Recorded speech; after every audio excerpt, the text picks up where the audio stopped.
kira diriku tidak keliru jika ku namai ini babak baru. Beberapa tahun yang lalu, pribumi bangsa-bangsa Hindia masih melawan kekuatan Guberman dengan senjata, dengan patriotisme, dengan agama. Ya, dia bukan penjahat, bukan pula pemberontak. Dia seorang terpelajar pribumi yang terlalu mencintai bangsanya dan tanahnya Hindia.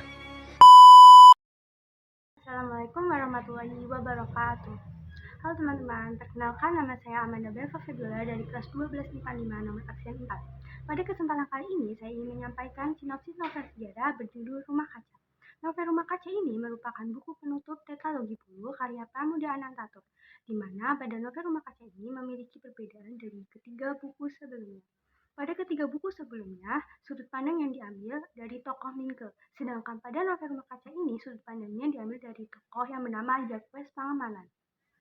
Pada novel Rumah Kaca ini lebih banyak menyoroti kegalauan Jacques Pangemanan saat diberi tugas oleh Guberman untuk menyingkirkan Minke, orang yang ia kagumi. Penasaran kan? Simak videonya. A few moments later. Pada awal tahun 1912 diceritakan Jacques Pangemanan yang merupakan seorang inspektur polisi diberi tugas oleh Gubernur Jenderal Hindenburg untuk menyingkirkan Minke.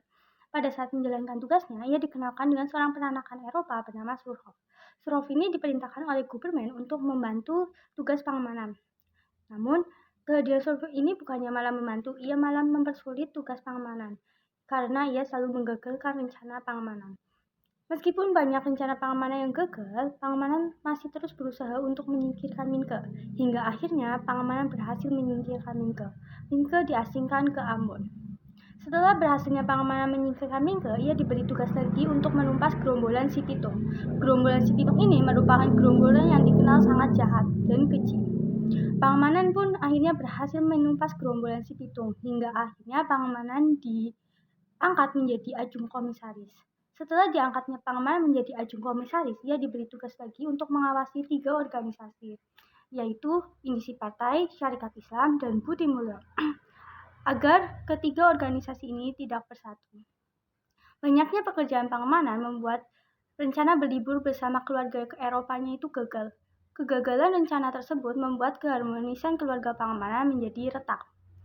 Pangemanan stres, hingga akhirnya istrinya menyerah dan memutuskan untuk pergi meninggalkan Pangemanan ke Eropa bersama anaknya. Pada suatu ketika turun surat perintah untuk penangkapan 3 serangkai pendiri Indisi Partai. Pangemanan ditugaskan untuk mengawasi penangkapan tersebut. Setelah penangkapan tersebut selesai, Minke dibebaskan. Namun, kebebasan di Minke ini bukannya meredakan tekanan yang diberikan pada Minke. Tetapi tekanan yang diberikan Minke ini malah tak kunjung reda. Bahkan teman yang dulunya dekat dengan Minke dilarang untuk menerima Minke kembali. Hingga ada satu teman Minke yang masih mau menerima Minke. Ia bernama Gunawan. Gunawan membawa Minke pulang ke rumah dalam keadaan Minke yang sedang sakit.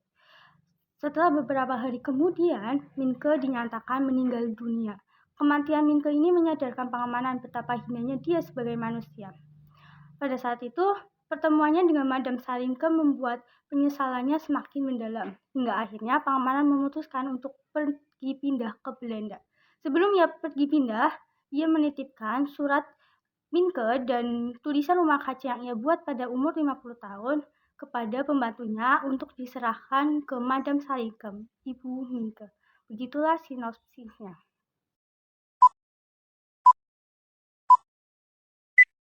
Unsur intrinsik yang pertama ada tema.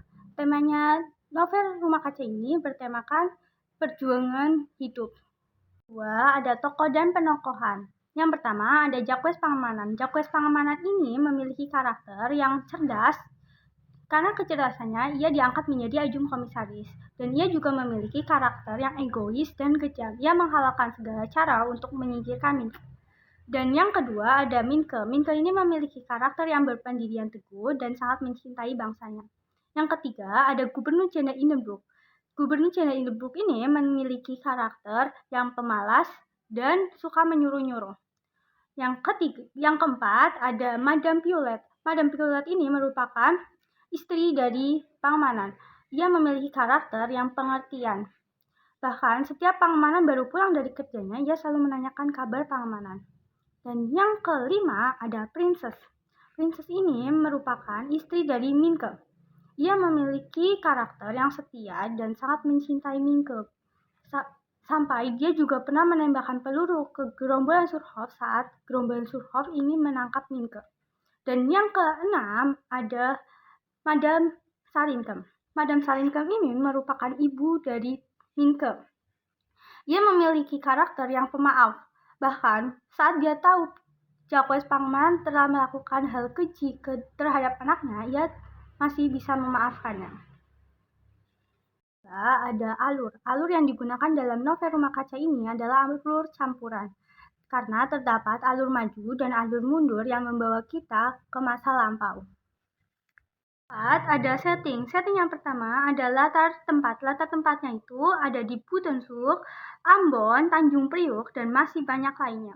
Yang kedua ada latar waktu. Latar waktunya itu pada tahun 1912 pada masa kolonial Belanda. Yang ketiga ada latar suasana. Latar suasananya itu memilukan pada saat Minke dinyatakan meninggal dunia.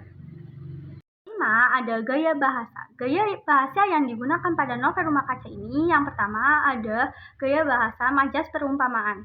Majas perumpamaan pada kalimat seperti kucing yang mencium ikan di bawah pohon pisang. Dan yang kedua pada kalimat syarikat Islam hanya aku anggap sebagai gelembung yang terkena unsur modern. Dan yang kedua ada majas personifikasi. Pada kalimat bagai angin puyuh yang menerpa wajahnya. Yang didapatkan pada novel Rumah Kaca ini adalah kita harus berpegang teguh kepada kebenaran meskipun taruhannya adalah jabatan kita sendiri. Sejarah yang terdapat pada novel Rumah Kaca ini adalah perjuangan kemerdekaan. Di situ terdapat semangat pejuang kemerdekaan untuk memerdekakan bangsanya.